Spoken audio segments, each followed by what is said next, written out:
Hello my dear friends, मेरे प्यारे बच्चों कैसे हो? Today again I am giving you one more video on wave optics, superposition principle, interference और उसके पहले एक और very important चीज़ आपको बताऊंगा. And you know very well my dear friends, मेरे प्यारे बच्चों, hard work is very important in life, very very important, because hard work is like stairs and luck is like a lift. And you know very well, sometimes may the lift fail, but the stairs are always there to reach you to the top. तो मेरे बच्चों, hard work का साथ कभी मत छोड़ो. मेहनत करोगे तभी आपको याद रहेगा. बार बार लिखोगे, डेरिवेशंस करोगे, फार्मूले लिखोगे, तब आपको याद होगा. क्योंकि फिजिक्स में डेरिवेशन के बाद फार्मूले बनाकर बार बार याद करना बहुत डिफिकल्ट है. तो आपको एक बार याद तो करने ही पड़ेंगे और रोज करेंगे तो आ जाएगा. मेरे साथ आज मेरा प्यारा दोस्त है, आप जानते ही हैं इसे, गोकू. देखिए कितना प्यारा है. आज अच्छा, आज आपको मैं क्लियर कर ही देता हूँ कि actually these goods are not mine. ये मेरे बेटे मनन बख्शी जो है उसके गोकू है. एंड मैं उसको आज थैंक यू कहता हूँ कि वो मुझे अपने गोकू इस्तेमाल करने दे रहा है. इसलिए नहीं कि वो मेरे वीडियोस देखता है, क्योंकि he is very intelligent and extra ordinary. वो और उसके फ्रेंड्स पृथ्वी, ध्रुव, हर्षिल, रोशनी सोनी, अनुष्का रतलाम वाली, एंड एक और उसकी कोई सहेली है जिसका नाम मुझे याद नहीं आ रहा, जो जिसका नाम शिवजी से आता है. तो ये सब एक्स्ट्रा ऑर्डिनरी बच्चे हैं और अपना जीवन जीना चाहते हैं. तो मेरे वीडियो नहीं देखते क्योंकि मैं इनको जो पढ़ाता हूँ वो इनको पहले से ही आता है और शायद मुझसे ज़्यादा आता है. पर ये गोकू गोहान मुझे यूज़ करने देते हैं. तो मैं आज मेरे बेटे मनन बख्शी को और उसके फ्रेंड्स को इसके लिए थैंक यू देता हूँ. वो इसको गिफ्ट भी देते रहते हैं. तो आज ये भी हमारे साथ पढ़ाई करेगा. देखिए आपको अच्छा लग रहा है, ये देखिए. So my dear friends, hard work की बात मैंने की थी. And first I am going to give you very very important thing, and that thing is propagation of plane wavefront through a prism, through a convex lens and through a concave mirror. So इसके diagram exam में पूछे जाते हैं. तो मैं पहले आपको diagram बताता हूँ. आप देखिए, propagation of wave front through, मैं नंबर डाल के कर रहा हूँ, है ना. Number 1 I am taking a prism. It means if a plane wave front incident on, किसके ऊपर इंसिडेंट करें प्लेन वेव फ्रंट हम, प्रिज्म पे, तो वो कैसे बिहेव करेगा. तो ये देखिए आप, वी नीड ओनली डायग्राम प्यारे बच्चों. So this is suppose a plane wave front we are incidenting here. ये देखिए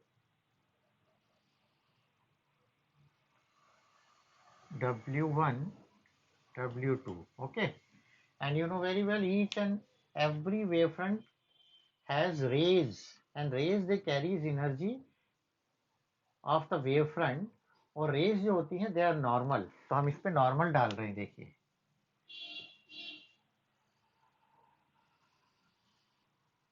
ये नॉर्मल डाला मैंने. एक ये भी है. अब क्या होगा, ये रे कहाँ जाएगी आप खुद ही देख रहे हैं कि जब तक ये यहाँ पहुंचेगी, ये वाली W2, तब तक ये आगे चली जाएगी. Why? Because it is moving in air and it is moving in glass. So in glass speed is less, so it takes more time to reach here. और ये ज़्यादा डिस्टेंस कवर कर लेगी. तो जब तक ये यहाँ पहुँचेगी तब तक ये वाली यहाँ पहुँच जाएगी. तो हमारी वेव फ्रंट ऐसी हो जाएगी. ये देखो,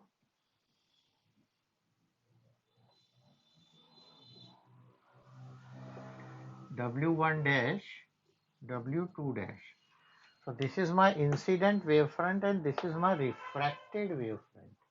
इसका कई बार ऐसे भी डायग्राम बनाते हैं बच्चे. देखो कितना बढ़िया है, ये देखना है, बस you will get full marks. आपको फिर क्लियर कर दूं क्यों ऐसा हुआ है कि when W2 reach to W2 dash in the same time W1 move to W1 dash, this distance is more than this distance because this is glass and here it is moving in air and in air speed is more और यहाँ speed कम है इसलिए ये कम distance cover करेगा। So incident wave front and this is refracted। आप चाहो तो मैं लिख भी देता हूँ इनका incident wave front and I am taking plane wave front। तो आप प्लेन लो या कोई भी लो, वेव फ्रंट तो कुछ भी हो सकती है, स्फेरिकल भी हो सकती है, कुछ भी हो सकती है। This is refracted wave front.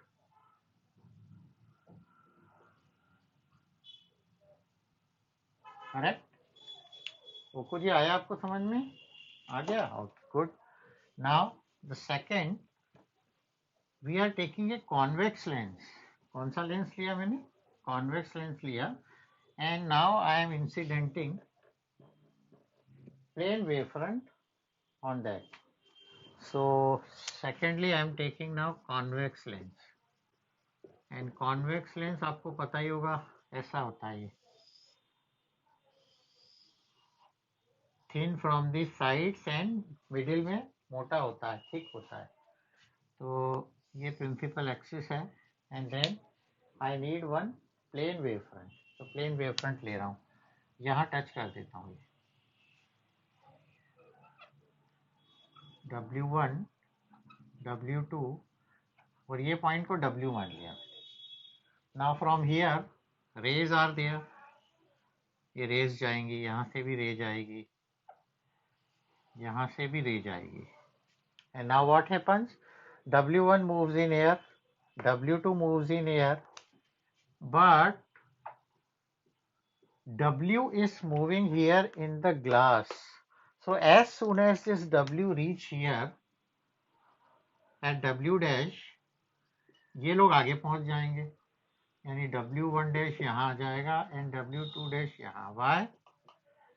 Because it is propagating in glass and these are propagating in, इसके अंदर आपको पता है एयर, तो इसकी स्पीड ज़्यादा होगी, they cover more distance and it covers less distance.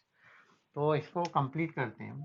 तो ये देखो ये क्या बन गई, ओहो, W1 dash, W dash and W2 dash, it is our another wave front।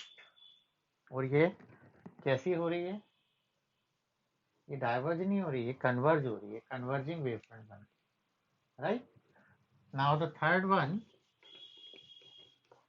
I am going to give you is concave mirror। आप देख रहे हैं मैं जो रियल चीजें उन्हीं को कर रहा हूँ। अच्छा मैं फैन चला लेता हूँ थोड़ा, क्योंकि मुझे गर्मी लग रही है, थोड़ी आवाज आएगी आपको, I am sorry. So third is concave mirror, ठीक है बच्चों। And concave mirror you know very well, it makes a real image. ये देखिए, तो ये प्लेन वेव फ्रंट है। So from the plane wave front this ray is moving, this ray is also there, तीन ray लेते हैं, चलो एक और ये भी है। एंड नाउ दे रिफ्लेक्ट होके आएंगी and here there is a cave, यहाँ बल्जिंग आउट सरफेस है, बल्जिंग इन, यानी यहाँ पर गैप ज़्यादा है, यहाँ गैप कम है। तो ये वाली लाइट पहले आ जाएगी, ये भी पहले आ जाएगी, ये लेट आएगी थोड़ी। तो ये यहाँ से आ रही है, जब तक ये यहाँ आएगी तब तक ये वाली लाइट यहाँ आ चुकी होगी और ये भी यहाँ आ चुकी होगी। तो यहाँ अगेन क्या बनेगा देखो आप, ये देखो, it reach here, it reach here, right? So again we have a converging wave front. इसका एक डायग्राम और बताता हूँ जो बहुत इजी है, बच्चे यही बनाते हैं एग्जाम में और आप भी बनाएंगे तो पूरे मार्क्स मिलेंगे। ये और ये है ना, वो लेंस का भी ऐसे ही था। वो मैंने आपको बताया नहीं, लेंस में भी ऐसे ही कर सकते थे, दिस एंड दिस, ये बिल्कुल correct. So already we have discuss now the propagation of wave front. ये मैंने पिछले लेक्चर में छूट गया था क्योंकि वो लेक्चर लंबा हो गया था शायद. Now, there is a very special phenomena, interference. Due to that, intensity of light increases and decreases. But in interference is due to the superposition principle. तो सुपरपोजिशन प्रिंसिपल एग्जाम में नहीं आता पर आपको समझना जरूरी है. और मुझे जहाँ तक याद है, you know very well, in class 11th you studied that. जब हमने साउंड पढ़ा था या वेव्स एंड ऑसिलेशंस पढ़े थे, उस समय हमने इसको स्टडी किया था. तो what is superposition principle? Actually, when number of waves they propagates in a medium, so they try to vibrate the particle of the medium with their own displacement. So particle vibrates with the displacement of each and every wave, and a resultant wave is formed, and that resultant wave is due to the superposition principle. And displacement of that resultant wave is the vector sum of or algebraic sum of displacement of all the waves. जैसे कि कहते हैं ना कि तुम ये करो तुम ये करो, बहुत सारे लोग बोल रहे हैं तो हम क्या करें, तो हमको एक रिजल्टेंट काम करने लग जाते हैं. वैसे इंसान तो ऐसा नहीं करता, लेकिन पार्टिकल ऐसा करता है कि suppose A particle is here and A wave reach here with displacement y1, एक दूसरी आई y2, तीसरी आई y3 and or I yn suppose, and they all try to vibrate the particle. कि पार्टिकल को बोला भाई तू वाइब्रेट हो, तू ऐसे नाच, तू ऐसे नाच, तू ऐसे नाच, ऐसे नाच, तो वो हर तरह से नाचेगा. अब जब वो हर तरह से नाचेगा तो क्या होगा, एक नया ही डांस आ जाएगा और एक रिजल्टेंट वेव बनेगी. कौन सी वेव? फ्यूजन कहते हो ना आप लोग, फ्यूजन डांस हो जाएगा. ओके, तो मैं एक बार लिखता हूँ, देखिए कि when two or more waves simultaneously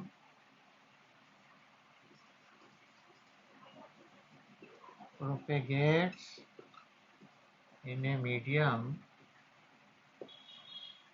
then the particle vibrates,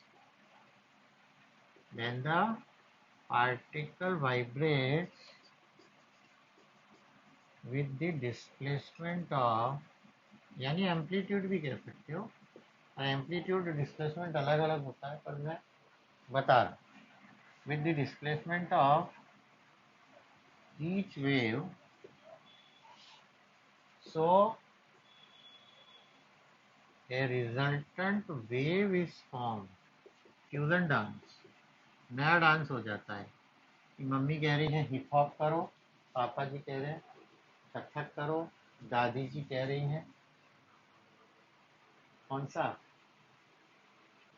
Kuchipudi करो, भरतनाट्यम करो. ठीक है, तो नया डांस पैदा हो जाता है. So a resultant wave is form and the displacement of the resultant wave, the displacement of the resultant wave is y is equal to y1 plus y2 plus yn. This is called superposition principle. ये पूछते नहीं है यार बच्चों, फिर भी बताना मेरा फर्ज था आपको. फिर से बता रहा हूँ, देखिए आप. When two or more waves, कम से कम दो होनी चाहिए है, एक से नहीं. When two or more waves simultaneously propagates in a medium, then the अरे हाँ गोकू जी, देख लिया मैंने, पार्टिकल की स्पेलिंग गलत लिखी है ना. Then the particle vibrates with the displacement of each wave. So a resultant wave is formed, and the displacement of the resultant wave is The vector sum of y is equal to y1 plus y2 plus yn, and this is called superposition principle. तो अब superposition principle से क्या होता है? Superposition principle से ये होता है कि at some places intensity becomes maximum and at some other places intensity becomes minimum. यानी इंटरफेरेंस, अरे इंटरफेरेंस होता है.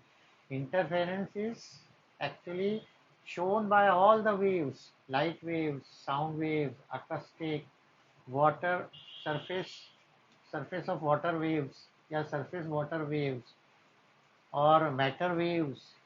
ये सारी waves जो हैं they shows interference, और इंटरफेरेंस की वजह से ही आप जानते हैं साउंड इज मैक्सिमम और मिनिमम. बीट आती है, आपने देखा होगा, that is due to superposition. आप डांस करते हैं ना, ढक ढक ढक ढक ढक ढक, साउंड मैक्सिमम होता है और फिर जीरो होता है, मैक्सिमम होता है और जीरो होता है. And also due to destructive interference, जो एक इंटरफेरेंस का पार्ट है, उससे हम नॉइस पोल्यूशन, जो इंडस्ट्रियल पोल्यूशन होते हैं, उसको मिनिमाइज भी कर सकते हैं, और करते हैं हम लोग. Industrial pollution, sorry, industrial sound pollution, industrial sound pollution को हम मिनिमम करने की कोशिश करते हैं. So what is now interference? First of all, कि what happens due to the superposition principle. So in superposition principle जब दो वेव्स हैं, मिनिमम दो, तब हमारे पास एक इंटरफेरेंस नाम की चीज होती है, interference. And actually we are studying here interference of light. Okay, so when two or more waves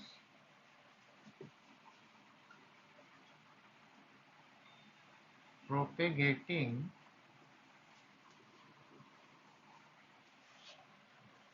simultaneously, एक साथ, ऐसा नहीं कि एक अभी आ गई और एक बाद में आ गई, in a medium, then on account of superposition principle, on account of superposition principle, the intensity of light becomes maximum at some region and minimum in some region. This phenomenon is called interference. बहुत बढ़िया चीज लिखी मैंने. या मैं एक और आपको इंटरफेरेंस की डेफिनेशन लिख के बताता हूँ, तो वो शायद आपको लगे कि हाँ ये भी अच्छी है. ये है the redistribution of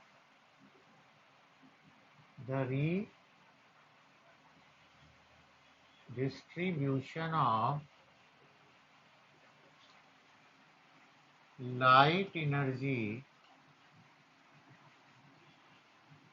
in a medium on account of superposition of waves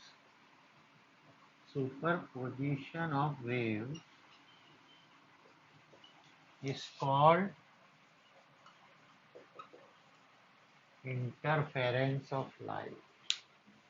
है ना बढ़िया डेफिनेशन, फिर से दिखा रहा हूँ, आप भी देख ले भाई साहब, हुकू जी, इनको भी जरा समझते कर दे. ये देखो आप, when two or more waves propagating simultaneously in a medium, then on account of superposition principle, the intensity of light becomes maximum at some region. दिख रहा है ना? Intensity of light becomes maximum at some region, or in some region, in भी कर सकते हो, and minimum in some region. This phenomena is called interference. और The redistribution of light energy in a medium on account of superposition principle is called interference. ये सबसे अच्छी definition है. ये redistribution of light energy है. And how many types of interference we have. अच्छा, interference का कोई एग्जाम्पल पूछे तो आप क्या बताएंगे? बड़ा इजी एग्जाम्पल है. The interference in our general day to day life is the colour of surface film. Surface film किसका? Colour of surface oil film on water, it shows different colors. Also if you have a soap bubble, बच्चों ने उड़ाया होगा ना, ऐसे करके आप फुला के भेजते थे. वो बच्चों का एक खिलौना आता है, स्फीयरिकल बबल बनते हैं, स्फीयर के, साबुन के बुलबुले. उन बुलबुलों में बहुत ही बेहतरीन तरीके के कलर्स दिखाई देते हैं. And those colours are due to the interference. अभी तक पता नहीं था, देखो पता लग गया आपको. Now the types of interference or kinds of interference. So types of interference. तो इंटरफेरेंस कैसे हो रहा है ये दिखाता हूँ आपको. पहले ये देखिए, पहले एक वेव ले ली मैंने. ये this is first wave whose amplitude displacement is y1, and now I am taking second wave. ये सेकेंड वेव ले ली and suppose its displacement is y2. Now what happens here? This is the crest of first wave, crest of second wave, trough of first wave, trough of another wave. Crest और trough आप जानते होंगे, नहीं जानते तो बता रहा हूँ. Crest is the position of maximum displacement in positive direction and trough is the position of maximum displacement in negative direction. ये थोड़ा दिख नहीं रहा ढंग से. अब दिख रहा है? हाँ ठीक है. राइट. तो अब क्रस्ट से मीट हो रहा है, तो ये ऊपर उछल रहा है और ये इसको और ऊपर उछाल रहा है. मतलब आप उछल रहे हो और आपको कोई और उछाल रहा है, तो आप और ऊपर हो जाओगे. या आप नीचे जा रहे हो और कोई और नीचे दबा रहा है आपको, तो आप और नीचे हो जाओगे. यानी जो नई वेव बनेगी वो कैसी बनेगी? नई वेव इन दोनों के एडिशन से, यानी इतना और इतना.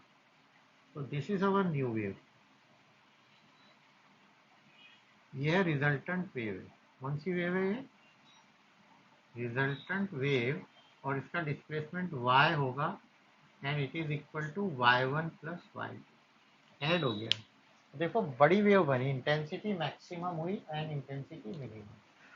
And this is known as constructive interference. तो ये फर्स्ट है मेरा, कंस्ट्रक्टिव इंटरफेरेंस. यानी जीवन में हमें कैसा होना चाहिए? कंस्ट्रक्टिव होना चाहिए. कोई चीज कम नहीं करनी है, हमें क्या करनी है जीवन में? इंक्रीज करना है. तो कंस्ट्रक्टिव कब होगा?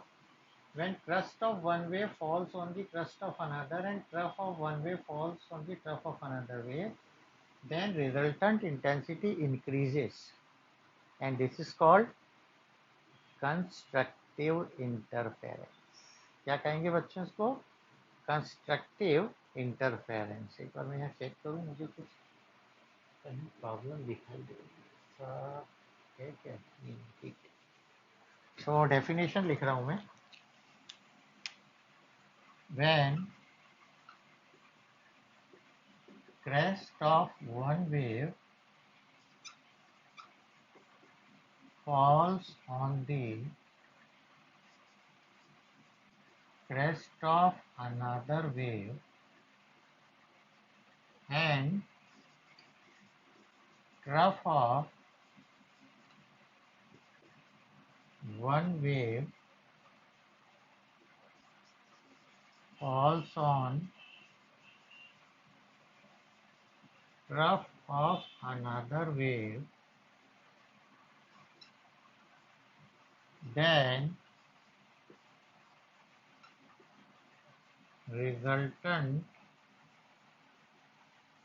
intensity पेन भी यार बार बार ना. Resultant intensity becomes maximum.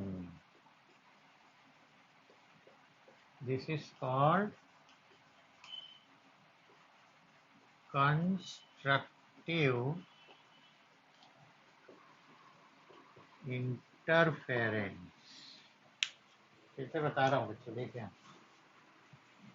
When crust of one wave falls on the crust of another wave and trough of one wave falls on the trough of another wave, then resultant intensity becomes maximum and this is called constructive interference. अगर आपको नहीं आ रहा हो तो बता दूं, ये crust होते हैं ना, और ये दोनों ट्रफ है.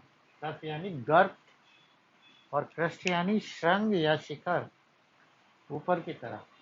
इसी का एक भाई होता है दूसरा, और वो होता है डिस्ट्रक्टिव इंटरफेरेंस. डिस्ट्रक्टिव, कंस की जगह, कंस नहीं है अभी, डिस्ट्रक्टिव. डिस्ट्रक्टिव में क्या होता है कि now the crust of one wave falls on the trough of another wave. यानी एक ऊपर जा रहा है तो दूसरा उसको नीचे खींच रहा है. देखो एक वेव ऊपर जा रही है बेचारी, y1, और सेकंड कहाँ आ रही है, सेकंड नीचे है, ये देखो y2. नाउ व्हाट हैपेंस, ये क्रस्ट है and this is trough. This is crust and this is trough. It means ये ऊपर जा रहा है और ये उसको वेव नीचे खींच रही है. It means now resultant intensity decreases. Decreases मतलब y1 माइनस y2, तो छोटी सी वेव बनेगी, ये मरियल सी वेव बनेगी. y is equal to y1 plus minus y2 आया. और अगर ये दोनों वेव सेम होती तो नई वेव बनती ही नहीं. कैसे, ये देखो, ये भी इतनी बड़ी है और ये भी इतनी बड़ी है, तो नई वेव बनेगी नहीं, यानी इंटेंसिटी जीरो हो जाएगी, नई वेव बनेगी. Destructive interference. तो डिस्ट्रक्टिव में क्या हुआ, ठीक करते हैं. देखो, when crust of one wave falls on the, हाँ यही ठीक करूँगा मैं, ऑन दी ट्रफ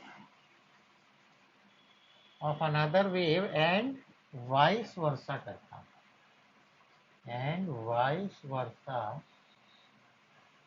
then क्या होगा भाई, then ये लिखा है,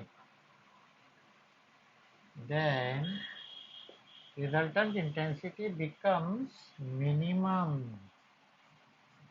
क्या हो गई, minimum, and this is called destructive interference.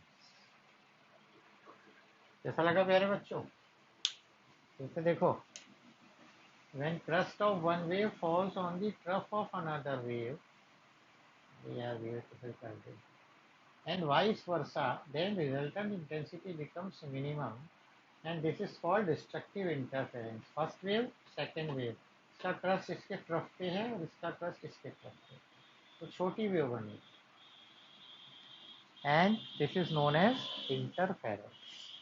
तो इंटरफेरेंस के दो टाइप्स आपको बता दिए मैंने. Now we have to find what are the conditions of constructive and destructive interference, और ये कैसे होता है और इसको किसने प्रूव करके बताया. तो that was actually prove by in experimental verification by Young's. Mister Thomas Young ने किया था Young's double slit experiment. Number of times it asked in the examination. तो वो हम लोग इसके बाद अब नेक्स्ट वाली क्लास में पढ़ेंगे, नहीं तो वीडियो बड़ा हो जाएगा. तो हमारे गोकू जी, आपको समझ में आया, तो वो बोल रहा है मुझे समझ में आया. तो प्यारे बच्चों, घर पर रहें, सोशल डिस्टेंसिंग रखें, कोरोना ख़त्म नहीं हुआ है और तेज़ी से बढ़ रहा है, तो बी केयरफुल. अच्छा खाना खाएं, माँ बाप को प्यार दें, प्यार लें, दोस्तों से भी बात करें. पबजी खेले पर इतना मत खेलो कि बाद में सब्जी बेचना पड़े, कुछ कर नहीं पाओगे जीवन में. तो वीडियो गेम खेलना अच्छी बात है, लेकिन उसके लिए टाइम लिमिट होनी चाहिए। आप एक टाइम बनाएं, रात को ना खेलें। आप अपना कीमती समय खराब कर रहे हैं अभी मजाक में, मजे में। बाद में आपको समझ में आएगा कि आपने जीवन की सबसे बड़ी भूल की, क्योंकि तब आपके पास सिर्फ वीडियो गेम खेलने का ही समय रहेगा और आप कुछ नहीं कर पाएंगे, क्योंकि आपको कोई काम देगा नहीं। तो माँ बाप और टीचर्स अभी आपको समझा रहे हैं कि पढ़ लें, क्योंकि अभी आपका पढ़ने का समय है, और मज़े भी करें, लेकिन आधा घंटा पढ़ें और 4 घंटे खेलें, तो आपको क्या हासिल होगा। तो प्यारे बच्चों, मेरी इन बातों को ध्यान रखिए। तो thank you very much, God bless you, all the best.